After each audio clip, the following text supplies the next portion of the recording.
December 9, 2023 నాడు శాసనసభ సమావేశాలు ఏర్పాటు చేసి మేము వైట్ పేపర్ రిలీజ్ చేయడం జరిగింది. ఆస్తుల విషయంలో, అప్పుల విషయంలో, విద్యుత్ విషయంలో, సాగునీటి ప్రాజెక్టుల విషయంలో ప్రధానంగా అధికారంలోకి వచ్చినంబడే వాస్తవ పరిస్థితులను ప్రజలకు వివరించడం ద్వారా వాస్తవ పరిస్థితులను అంచనా వేసుకొని ప్రభుత్వాన్ని నడపాలన్న ఆలోచనతోని వివరించినాం. ఆ వివరాల ప్రకారము 7 లక్షల కోట్ల రూపాయలు తెలంగాణ రాష్ట్రం మీద అప్పులను చంద్రశేఖరరావు గారు మోపినరు.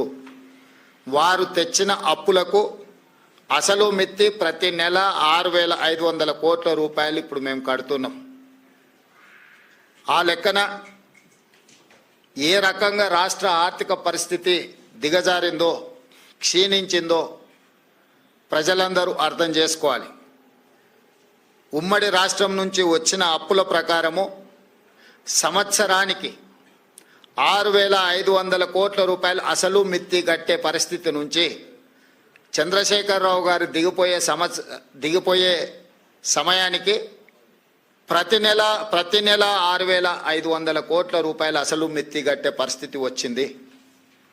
అయినా అధైర్యపడకుండా ఇచ్చిన గ్యారెంటీలను అమలు చేస్తూ, అందులో ప్రధానంగా రైతు సంక్షేమం అనేది, రైతును రాజును చేయడమే లక్ష్యంగా పండిత్ జవహర్లాల్ నెహ్రూ గారి నుంచి మొదలు పెడితే డాక్టర్ వైఎస్ రాజశేఖర రెడ్డి గారు ఉమ్మడి రాష్ట్రంలో ముఖ్యమంత్రిగా బాధ్యత చేపట్టి ఇచ్చిన ఉచిత కరెంటు వరకు రైతులే మా ఎజెండా, రైతుల తలరాత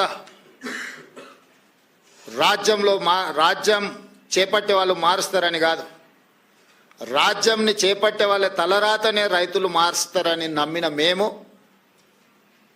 రైతులకు సాగునీటి ప్రాజెక్టులు కావచ్చు, హరిత విప్లవం కావచ్చు, అదేవిధంగా ఉచిత